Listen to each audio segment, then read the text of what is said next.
Hello बच्चों, welcome to the seven coaching centre. मेरा नाम सवन कुमार राठौर है और आज हमारा फिजिक्स का क्लास 12th का पहला चैप्टर है जो जिसका लेक्चर नंबर 5 है। आज हम इस चैप्टर को एंड कर देंगे, ठीक है।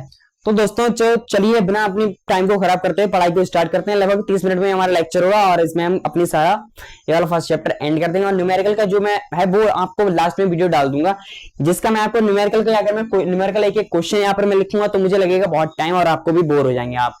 तो वो जो न्यूमेरिकल होंगे उसके मैं क्वेश्चंस के वो मैं पीडीएफ अपने टेलीग्राम चैनल और व्हाट्सएप चैनल को पर डाल दूंगा और इसके सोल्यूशन जो होंगे वो मैं सारे यहाँ पर आपको करवा दूंगा, ठीक है। तो एक एक क्वेश्चन के मैं आपको सोल्यूशन यहाँ पर करवा दूंगा और वो जो क्वेश्चन होंगे उनके लिए मैं टेलीग्राम में व्हाट्सएप चैनल पर डाल दूंगा। आप अभी तक हमारे टेलीग्राम में व्हाट्सएप चैनल से नहीं जुड़े हैं तो जल्द से जल्द हमारे टेलीग्राम और व्हाट्सएप चैनल को ज्वाइन कर लीजिए, जिसके चैनल का लिंक मैं बायो में दे रहा हूँ, ठीक है। तो चलिए आप बिना किसी देर के हम अपना चैनल मतलब नए जो है अपनी पढ़ाई स्टार्ट करते हैं। तो आज के जो हमारा टॉपिक है वो केवल रहेगा लास्ट टॉपिक हमारा वैद्युत बल रेखाएं, ठीक है। वैद्युत बल रेखाएं, ठीक है। आज का जो रहेगा हमारा टॉपिक वो रहेगा वैद्युत बल रेखाएं और बस एक दो टॉपिक और आएंगे हमारे छोटे छोटे, बस वो हमें उसके बाद हमारा एंड हो जाएगा, ठीक है आज के चैप्टर। तो सबसे पहले हम पढ़ेंगे कि वैद्युत बल रेखाएं क्या होती हैं। वैद्युत बल रेखाएं, वैद्युत बल रेखाएं क्या होती हैं हमारी। तो वैद्युत बल रेखाएं क्या होती हैं कि वैद्युत बल रेखाएं वैद्युत क्षेत्र में खींचे गए हुए काल्पनिक तथा निष्कोण वक्र हैं जिन पर स्वतंत्र एकांक एवं पृथक धनावेश चलता है। कि वैद्युत बल रेखाएं वैद्युत क्षेत्र में भी खींचे गए हुए काल्पनिक तथा निष्कोण वक्र हैं जिन पर स्वतंत्र एकांक एवं पृथक धनावेश चलता है, ठीक है। आपको इतनी बात रखनी है कि वैद्युत बल रेखाएं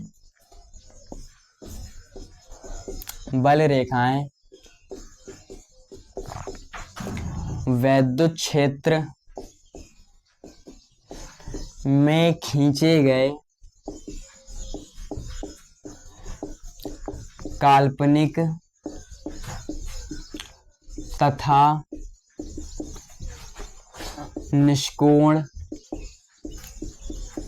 निष्कोण वक्र हैं जिन पर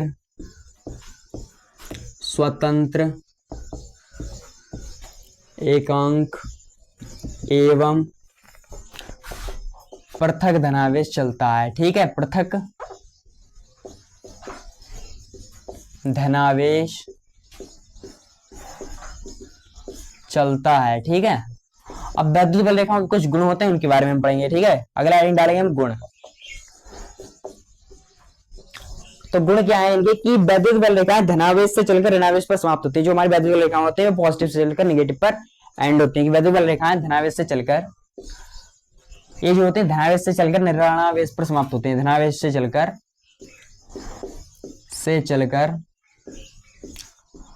ऋणावेश पर समाप्त होती हैं। अगर आप बोर्ड के बच्चे हैं तो आप थ्योरी तो बनाकर लिख देंगे, आपको मेन पॉइंट पता होना चाहिए। धनावेश से चलकर ऋणावेश पर समाप्त होती हैं, ठीक है। अगला जो हमारा इसका गुण है प्रॉपर्टी वो हमारी वैद्युत बल रेखाओं के किसी भी बिंदु पर खींची गई स्पर्श रेखा धनावेश के चलने की दिशा व्यक्त करती है। कि वैद्युत बल रेखा मतलब कि किसी रेखाओं के किसी भी बिंदु पर अगर हम कोई स्पर्श रेखा खींचते तो वह धनावेश की चलने की दिशा को व्यक्त करती है, ठीक है। वैद्युत बल रेखाओं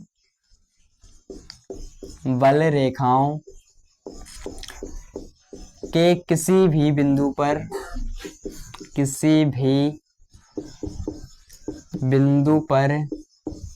खींची गई स्पर्श रेखा धनावेश के चलने की दिशा को बताती है। धनावेश के चलने की दिशा को बताती है, ठीक है। उसके बाद जो हमारा थर्ड वाला है कि कोई भी दो वैद्युत बल रेखाएं एक दूसरे को कहीं पर भी नहीं काटती हैं, क्योंकि यदि काटेंगे तो उस कटान बिंदु पर बल की दो दिशाएं होंगी जो कि असंभव। कि वैद्युत बल रेखाएं एक दूसरे को नहीं काटती हैं, ठीक है। यह एक दूसरे को नहीं काटती हैं। अगर आपसे कोई इसका रीजन पूछ ले को नहीं काटती हैं तो आपको रीजन बता देना, क्योंकि अगर काटेंगे तो उस कटान बिंदु पर बल की दो दिशाएं होंगी जो कि असंभव है, ठीक है। आपको रीजन याद रखना है। उसके बाद हमारा चौथा पॉइंट है जो कि वैद्युत बल रेखाएं आवेशित चालक के तल पर लंबवत होती हैं। वैद्युत बल रेखाएं जो होती हैं यह आवेशित चालक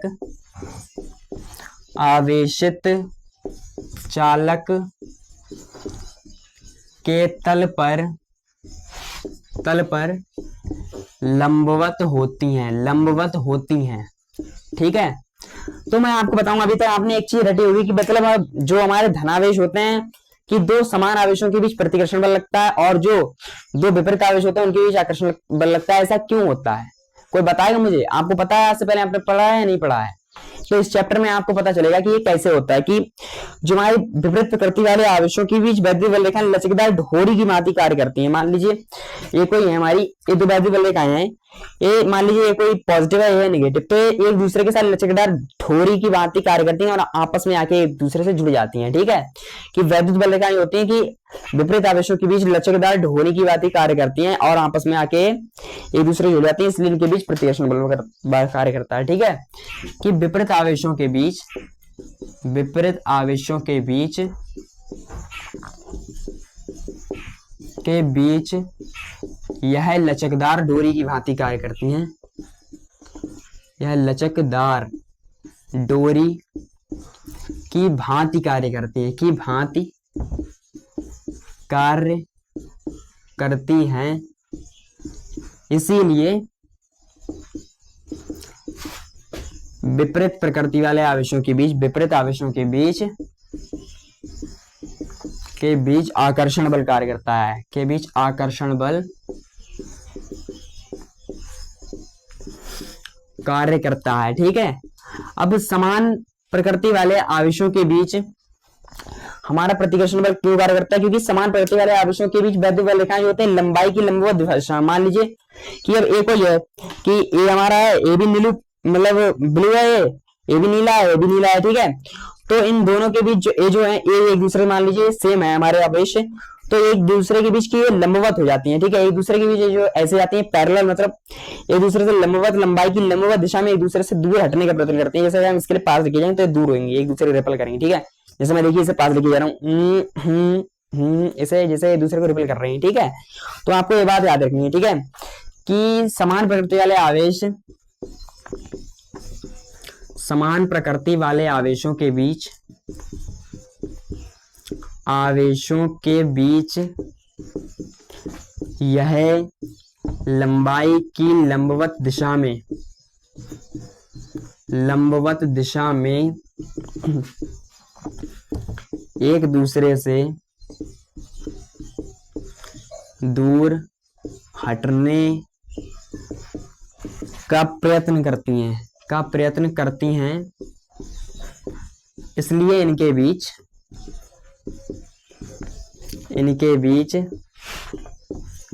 प्रतिकर्षण बल कार्य करता है, प्रतिकर्षण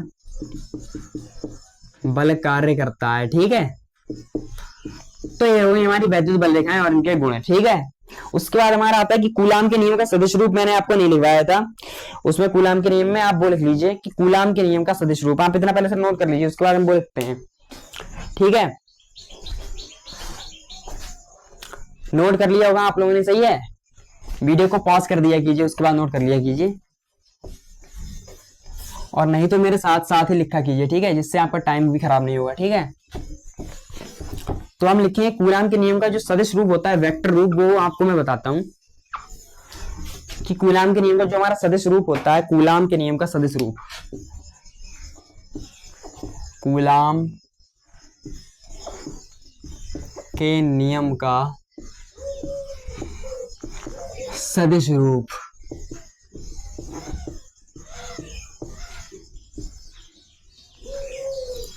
तो कूलाम के नियम का हमारा जो सदिश रूप आता है निकल के, वो आता है हमारा कि जैसे मान लीजिए कि माना Q1 व Q2 दो बिंदु आवेश, मैं पहले से बना देता हूं आपको यहाँ पर कि मान लीजिए हमारे Q1 है, ये हमारा Q2 है। ठीक है, और इसके इधर जो है हमारा वो है हमारा F12 बल यहाँ पर लग रहा है, फोर्स F12 लग रहा है यहाँ पर, और इधर जो हमारा लग रहा है वो लग रहा है F21। ठीक है, और इनके बीच की जो डिस्टेंस है वो हमारी R। ठीक है, तो हम लिखेंगे, मैं बिल्कुल आपको डायग्राम से लिखाऊंगा, इससे आगे कुछ नहीं होगा इससे बाहर, कि माना Q1 व Q2 दो बिंदु आवेश हैं, Q1 का Q2 के सापेक्ष स्थिति सदिश R12 सदिश है, Q1 का Q2 के सापेक्ष स्थिति सदिश R12 सदिश है, तथा Q2 का Q1 के सापेक्ष स्थिति सदिश R21 सदिश है। बस सिंपली इतनी याद रखनी है कि माना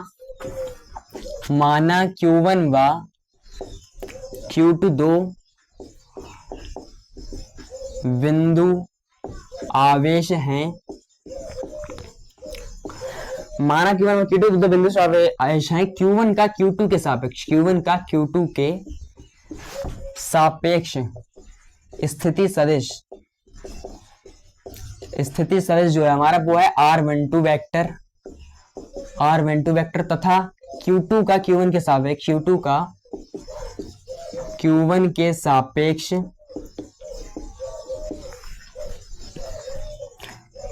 स्थिति सदिश R21 वेक्टर है, R21 वेक्टर है। ठीक है, ये हो गया हमारा कि एक माना Q1 में Q2 तो बिंदु आवेश है, Q1 का Q2 के सापेक्ष स्थिति सदिश हमारा R12 सदिश है और Q2 का Q1 के सापेक्ष हमारा स्थिति सदिश R21 सदिश है। ठीक है, तो जो निकल के आया कि आवेश Q2 के कारण Q1 पर बल, मतलब आवेश Q2 के कारण Q1 पर बल, आवेश Q2 के कारण Q1 पर बल, तो ये हमारा निकल के आया। जैसे हम Q2 के कारण देख लें Q1 पर बल, तो हमारा आएगा ऐसे करके लिखेंगे हम F12 vector is equal to 1/4 pi epsilon 0, 1/4 pi epsilon 0 into Q1 Q2 by R square, और ये हम F12 मतलब ले जाए तो यहाँ पर आएगा R12 कैप। कैप का मतलब होता है हमारे एकांक सदिश, जो आपने पढ़ा होगा कक्षा 11 में। ठीक है, और अगर हम इसी प्रकार देखें, इसी प्रकार सिमिलरली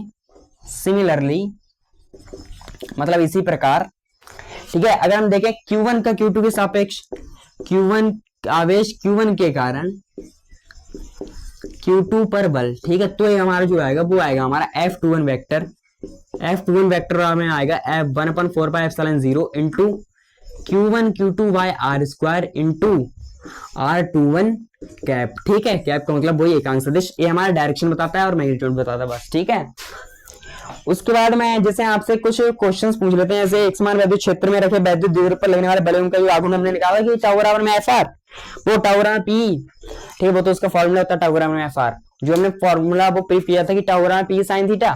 तो उसके लिए अगर हम लिखना चाहें वेक्टर रूप में तो हमें उसे लिखेंगे कि टाउ बराबर में आता है हमारा P vector cross E vector. ठीक है, उसके बाद आज का हमारा लास्ट टॉपिक जो है हमारा आवेशों के अध्यारोपण का सिद्धांत क्या होता है, ठीक है, वो उसके बारे में पढ़ेंगे। आप इतना नोट कर लीजिए।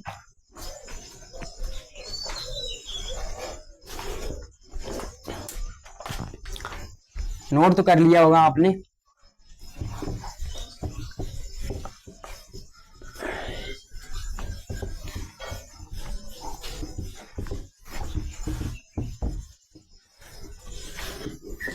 तो अब हम पढ़ेंगे आवेशों के अध्यारोपण का सिद्धांत। पहले इसमें इंक डाल लेते हैं वरना दिखाई कम देगा और सुनाई ज्यादा देगा। सही है,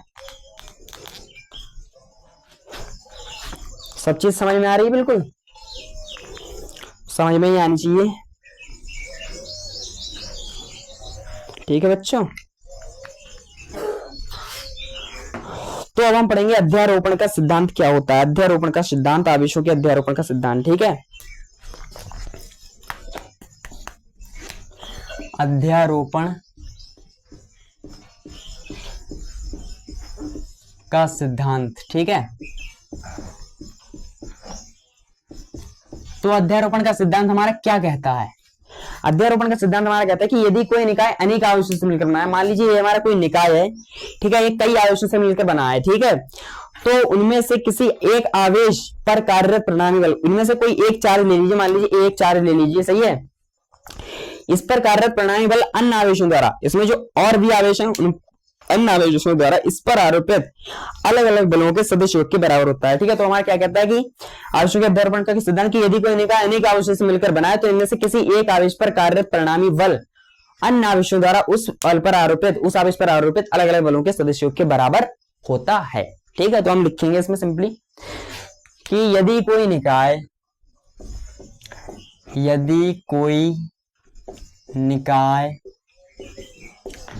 अनेक आवेशों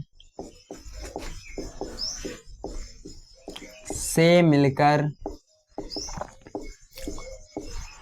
बना है, अगर यदि कोई निकाय अनेक आवेशों से मिलकर बना है तो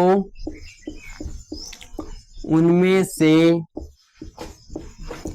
किसी एक आवेश पर कार्यरत परिणामी बल अन्य आवेशों द्वारा उस पर आरोपित अलग अलग बलों के सदिश योग के बराबर होता है। ठीक है, तो इसका फॉर्मूला क्या आता है निकल के, वो आता है हमारा F वेक्टर बराबर में F1 वेक्टर बराबर में F1 vector plus F2 vector plus F3 vector plus dash dash dash plus Fn vector. ठीक है, जितने भी हैं हमारे वेक्टर उनका सभी का सदिश योग जो होता है वो हमारा अध्यारोपण का सिद्धांत है, हमारा अध्यारोपण का सिद्धांत कहलाता है। तो सबसे पहले मैं आपको बताऊं तो हम आज एक न्यूमेरिकल भी कर लेते हैं। वैसे तो हमारा चैप्टर हो गया यहाँ पर एंड, ये जो हमारा चैप्टर है हो गया आज का हमारा यहाँ पर एंड, क्लास 12th का पहला चैप्टर हमने कर दिया एंड। अब इसके न्यूमेरिकल बच्चे वो मैं अगले लेक्चर में आपको करवा दूंगा, लेकिन उसका पीडीएफ क्वेश्चंस का पीडीएफ मैं आपको टेलीग्राम पर दे दूंगा, आप वो क्वेश्चन देख लेना, उन क्वेश्चंस के मैं आपको आंसर यहाँ पर करवा दूंगा। ठीक है, तो हमारा एंड हो गया, लेकिन हम एक क्वेश्चन शुरुआत का एक क्वेश्चन है वो हम कर लेते हैं। जैसे मान लीजिए आपको मैं पहले से फॉर्मूला बता देता हूँ, आपको कुछ फॉर्मूला पता होना चाहिए। फॉर्मूला की Q बराबर में होता है हमारा IT, ठीक है, और Q बराबर में होता है हमारा NE।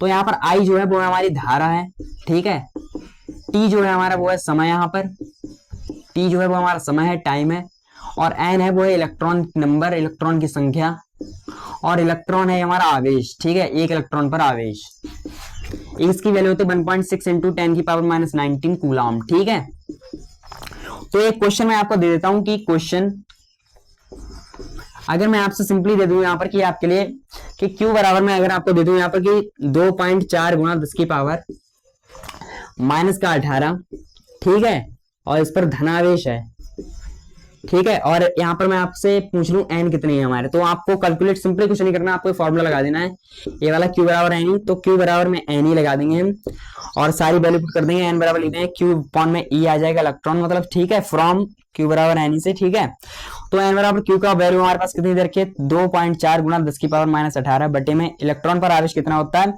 1.6 गुणा 10 की पावर -19। ठीक है, तो आपको ऐसे ए भी वैल्यू दे रखी है, ए वैल्यू आपने पुट कर दी सिंपल, ये फॉर्मूला आपने लगा दिया। आसान से सवाल है, ये तो सब बच्चे कर देते हैं।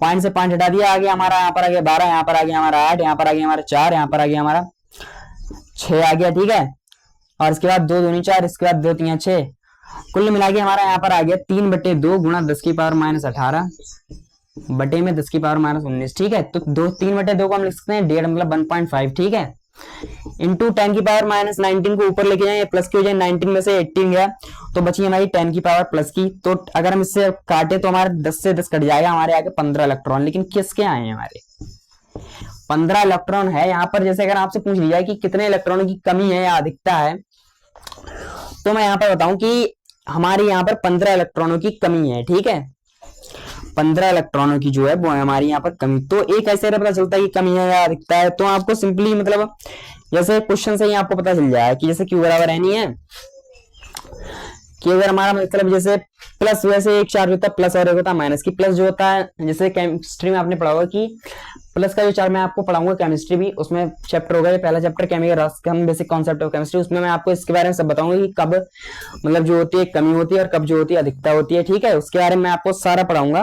तो ये था हमारा एक पहला क्वेश्चन, जिससे मैंने एक शुरुआत कर दी है आपकी कि और एक क्वेश्चन करना चाहोगे, एक क्वेश्चन और करवा दूं। मैंने आपकी यहाँ शुरुआत कर दी है न्यूमेरिकल की, लेकिन बस एक लेक्चर हम लेंगे, उसमें सारे न्यूमेरिकल कर लेंगे। मान लीजिए एक क्वेश्चन और मैं आपको दे देता हूँ प्रश्न, जैसे हमारे लिए 7n14 पर आवेश की गणना करनी है। जैसे नाइट्रोजन जो होता है इसके ऊपर हमें अगर Q की गणना करनी है आवेश की, तो हम कैसे करेंगे। ठीक है, तो मैं आपको बताऊं यहाँ पर जो हमारा ये Z है, इसे तो क्या कहते हैं, परमाणु क्रमांक कहते हैं, केमिस्ट्री तो आप लोगों ने पढ़ी होगी।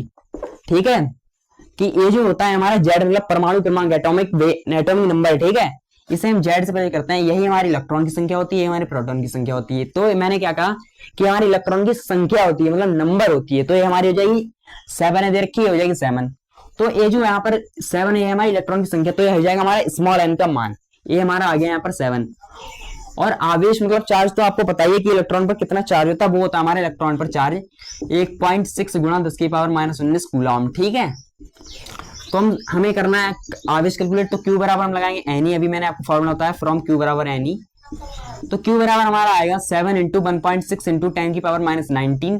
अब इसके लिए हम जब कैलकुलेट करेंगे पूरा तो हमारा आएगा यहाँ पर 11.2 गुणा 10 की पावर माइनस 19 कूलाम। ठीक है, आप इसे ऐसे लिखते हैं 1.12 इंटू 10 की पावर माइनस 18 कूलाम। अगर आपने अभी तक हमारी बेसिक मैथमेटिक्स की क्लास नहीं देखी है तो आप जाके वो कैलकुलेट देख लीजिए, उससे आपका बेसिक जो है अगर कमजोर है आपका बेसिक तो वो पूरा आपका बढ़िया हो जाएगा। और आप ऐसे पावर्स का रूल ये भी मैंने सबसे पहला जो लेक्चर है उसमें मैंने आपको पावर्स का रूल बताया है, जो इसके बारे में आपका पूरा फंडा क्लियर हो जाएगा। ठीक है, तो दोस्तों माय फ्रेंड्स, ये हो गया हमारा चैप्टर एंड। पहला चैप्टर हो गया हमारा क्लास 12 का एंड हो गया हमारा 5 लेक्चरों में। वैसे तो मैं और कम ही लेक्चर में कर देता, लेकिन मैंने आपके 30-30 मिनट की वीडियो ली है, तो 30-30 मिनट में क्या होता है। ठीक है, वैसे तो मैं कर देता आपको 2 लेक्चर में ही एंड।